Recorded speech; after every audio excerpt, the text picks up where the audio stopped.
This strap contains two main straps that are designed to help you to get the maximum control over your dog while walking.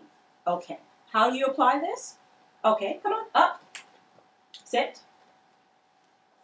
You separate the two straps, clasping the main clasp behind the dog's neck. This is the second strap.